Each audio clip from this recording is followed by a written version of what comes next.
Bismillahirrahmanirrahim. Assalamu alaikum, dear student of class 9, and very good morning to all of you. Dear student, today we are going to learn another lesson, the secret of success. So, today is the lecture number 32 and lesson number 20. The secret of success, my dear student, the secret of success means कामयाबी का राज. In this lesson, we will know about what are the points that help to the secret of success, and we will also know about the king who was in search of the secret of success, and he wanted to know about the three questions that were related to the secret of success. So in this lesson, how the king acquire these three questions, and we will know about what are the three questions that were needed to the king. So dear students, the three questions that were needed to the king were: what is the most important time to start some work? इसमें कि कौन सा ऐसा वक्त है जो कोई काम स्टार्ट करना चाहिए, जो काम शुरू करना चाहिए, एक ये क्वेश्चन था. सेकंड क्वेश्चन था what is the most important work to do, वो कौन सा अहम काम है जो करना चाहिए. एक तो वक्त का पूछ रहा है क्वेश्चन कि कौन सा टाइम हो जो काम करना चाहिए, और वो कौन सा काम है जो हमें वो करना चाहिए. थर्ड कौन सा क्वेश्चन है dear students, who is the most important person. So you must keep in your mind that these three questions were needed to the king. Okay, first कौन सा था, टाइम का था. सेकंड था वर्क का था, कौन सा काम. और जो थर्ड था पर्सन का था, वो कौन सा पर्सन है, important person. So dear students, we are going to know about it.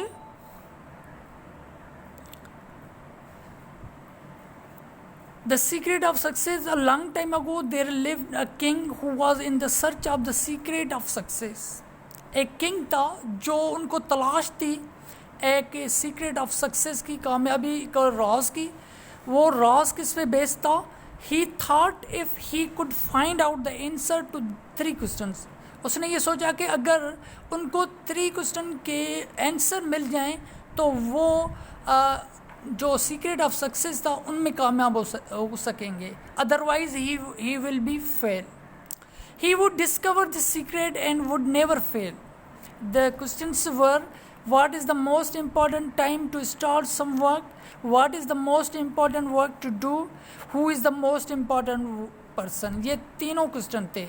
The king asked his minister to announce that whoever answered these questions would get a reward of 5,000 gold coins. Many person came but none gave the correct answer. Dear students, इधर क्या हुआ कि king ने order किया minister को कि लोगों को बुलाएं जो वाइज और क्लेवर जो लोग थे उनको, लेकिन जो इन थ्री क्वेश्चन के आंसर देगा उनको ये 5,000 कॉइन देगा. ओके, रिवॉर्ड की तौर पे, तोहफे की तौर पे, इनाम की तौर पे. तो किसी ने भी इन तीनों क्वेश्चन का आंसर नहीं दिया. Further the king he then called the wise and learned men of his country to his court. He discussed the problem with them for many days. They too were not able to satisfy him. Why? Because they could not see eye to eye with each other. If some of them gave one answer, the other argued against it. If one man advised one thing, the other would advise exactly the opposite. If one man came out with one suggestion, another would suggest something totally different. The king didn't approve of their answer. Dear students, यहाँ क्या है कि लोगों को बुलाया गया जो wise थे, अक्लमंद थे. ओके, तो जो इस महारत रखते थे उन्होंने भी मतलब अगर एक पर्सन एक मतलब आंसर दे रहा था तो जो सेकंड पर्सन था दूसरा उनसे अगेंस्ट जा रहा था, एक person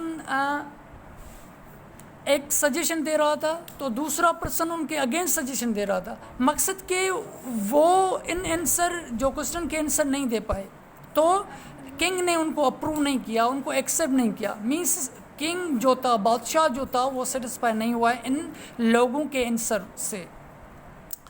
So what happened further? There was a jungle at some distance from the capital. In this jungle, there lived an old and wise man who was known as a saint. जंगल में एक बुजुर्ग रहता था जो एक अक्लमंद था। उनको king को ये पता चला कि एक वाइज मैन है, एक सेंट है, बुजुर्ग है जो जंगल में रहता है, वो ही आपको आपके तीनों क्वेश्चन के आंसर दे सकेगा। So the king had heard of him. He wanted to ask his advice. The trouble was that this man did not like the rich people. He did not want to mix with them, but he was friendly with the poor. Trouble क्या था, परेशानी क्या थी कि जो बुजुर्ग, जो wise man जंगल में रहता था, वो जो रिच पीपल थे, अमीर लोग थे या जो बादशाह थे, जो उनको वो पसंद नहीं करता था। ओके, जो गरीब थे उनकी वो पसंद, उनको हेल्प भी करता था, उनकी सपोर्ट भी करता था। अब क्या हुआ कि किंग को डिस्गाइज करना पड़ा। डिस्गाइज क्या है डियर स्टूडेंट्स, कि किंग अपना वेश बदल के एक गरीब होके वो वहाँ जा रहा है। देखें, at last the king thought of a scheme to overcome. King ने एक स्कीम सोची। स्कीम क्या है कि एक प्रॉब्लम को सॉल्व करने के लिए एक प्लान, मनसूबाबंदी की। वो कौन सी मनसूबाबंदी थी?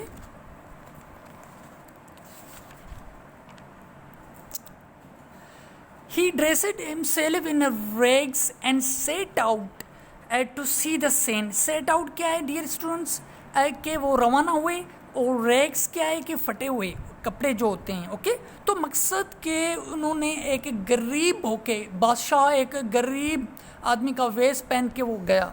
ओके, तो ये उसने क्यों किया, मैंने पहले ही आपको बता दिया है कि वो जो बुज़ुर्ग था जो जंगल में रहता था, वो रिच पीपल को पसंद नहीं करता था, लाइक नहीं करता था। इसलिए किंग ने ये सोचा कि वो खुद को डिस्गाइज करके वहाँ जाए और अपनी क्वेश्चन के आंसर मालूम कर ले। So what happened further, he wanted to appear as a poor man. He told his servants who were in attendance. Attendance क्या है डियर स्टूडेंट, के उनके जो प्रोटेक्शन में होते हैं। अटेंडेंट होता है, किसी बंदे का अटेंडेंट होता है कि वो हर वक्त उनके प्रोटेक्शन में होता है। To stay behind and when stayed to the sensor. Okay, वो वहाँ गया और अकेला गया। जो उनके अटेंडेंट थे वो उनकी मतलब पीछे रह गए, मतलब उनकी प्रोटेक्शन में खड़े हुए थे। The saint was digging the ground in front of his hut. जो बुजुर्ग था वो क्या कर रहा था, डिग कर रहा था। Okay, he was an old and a very weak man. He was a breathing very hard and stopping frequently. वो एक कमज़ोर था, बुजुर्ग था, और वो कौन सा काम कर रहा था, डिगिंग का, खुदाई का काम कर रहा था। टू टेक रेस्ट, और जो काम कर रहा था मीन्स थोड़े वक्त के लिए, मतलब वो मतलब ब्रीथ ले रहा था। Sir I have come a long way, मैं दूर से आया हूँ। Find out answer to 3 questions. What is the most important time to start some work, what is the most important work to do, who is the most important person, would you kindly help me by giving answer to this question. King ने ये तीनों question से पूछे। Okay, कि आप मेहरबान करके इन तीनों क्वेश्चन का आंसर दे सकते हो। The saint paid no attention. उस बुजुर्ग ने कोई भी अटेंशन नहीं दिया, कोई भी तवज्जो नहीं दिया। He keep busy on his work to king and keep digging. The king waited for a few moments and then said, sir you look tired, let me dig the ground for you. जब इसने king ने ये देखा कि जो बुज़ुर्ग send है वो रिप्लाई नहीं दे रहा, उसने उनकी हेल्प ली, मतलब वो उनकी सपोर्ट ली। The saint thanked him and gave him the spade. Spade मतलब है टूल है. Okay, in it is used in the field as well. The king started digging. After some time he again asked the saint for the answer, but he paid no attention. He said, let me dig now. The king didn't give him the spade, but keep digging. He remained calm and didn't lose patience. Calm is silent. Okay, lose patience क्या है कि मतलब उम्मीद मतलब है वो उन्होंने हार नहीं मानी. He hoped that he would be able to get the answer. When evening fell, he stopped digging and said to the saint, could you please let me know the answer now. क्योंकि मतलब वो बार बार king यही पूछ रहा था उस Saint से कि मुझे ये आंसर चाहिए, लेकिन वो सेंट जो था, बुजुर्ग था, वो उनके आंसर नहीं दे रहे थे. ओके, तो शाम हो गई. ओके, फिर भी किंग ने उससे पूछा कि आंसर दो. फिर अगेन उसने आंसर नहीं दिए. What happened now. The saint still gave no answer but pointed मतलब क्या है कि इशारा करना किसी साइड पे, to one side. The king glanced in, glance माना नज़र डालना, saw that direction he saw bearded man running toward them. उसने देखा कि एक बियर्डेड मैन है, दाढ़ी वाला, वो रनिंग टूवर्ड देम माना उनकी तरफ दौड़ के आ रहा है. He was gripping a dagger. Okay, gripping मतलब उनके हाथ में एक चाकू है. In his right hand when he reached them and fell down and fainted. Okay, जब उनके करीब आया तो वो गिर पड़ा और बेहोश हो गया. द किंग स्ट्रेट वे क्या है कि डायरेक्टली, किंग ने डायरेक्टली उनको उठाया. The bearded man inside the hut and gently lowered him to the ground. He managed to stop the bleeding, जो bleeding हो रही थी, immediately, फौरन, and put a bandage, okay, putty on his wounds. The bearded man soon fell asleep.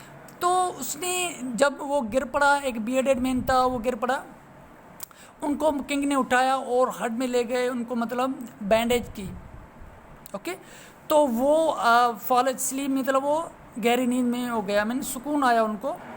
ठीक है, तो dear students यहाँ and करते हैं कि इसका जो मकसद क्या है कि यही एक स्टोरी है और ये स्टोरी में से ये आंसर मीन्स खुद मतलब मिल जाते हैं कि मतलब जो सेंट उनको देना चाहता है कि मैं इसके आंसर अभी बताना चाहता हूँ कि जो इम्पॉर्टेंट टाइम था जो किंग को चाहिए थे कि इम्पॉर्टेंट टाइम वो था जो प्रेजेंट में आप जो काम हो रहा हो वो आप मतलब करें. सेकंड में क्या है कि जो इम्पॉर्टेंट पर्सन इस स्टोरी में वो था जो बियर्डेड मैन. ओके, जो गिर पड़ा जख्मी था, उनको मतलब किंग ने उठाया. ओके, किंग ने उठाया उनको और वो उनकी ट्रीटमेंट की, मतलब ये इम्पॉर्टेंट. और जो इम्पॉर्टेंट वर्क थे मैंने जो स्टोरी में है वो प्रेजेंट है, तो आगे भी मतलब उनको पढ़ेंगे. तो अब आपको होमवर्क क्या है कि you can also right what is the secret of your success. आप अपना एक पैराग्राफ लिखें और खुद का मतलब आप इमेजिन करें and then after you write it, आप खुद का लिखें कि what is your secret of success. आपका मतलब सीक्रेट ऑफ सक्सेस कौन सा है, ये आपके लिए होमवर्क है. And write about it. Okay, so इंशाल्लाह we will carry on the remaining part of the lesson. Thank you, dear students.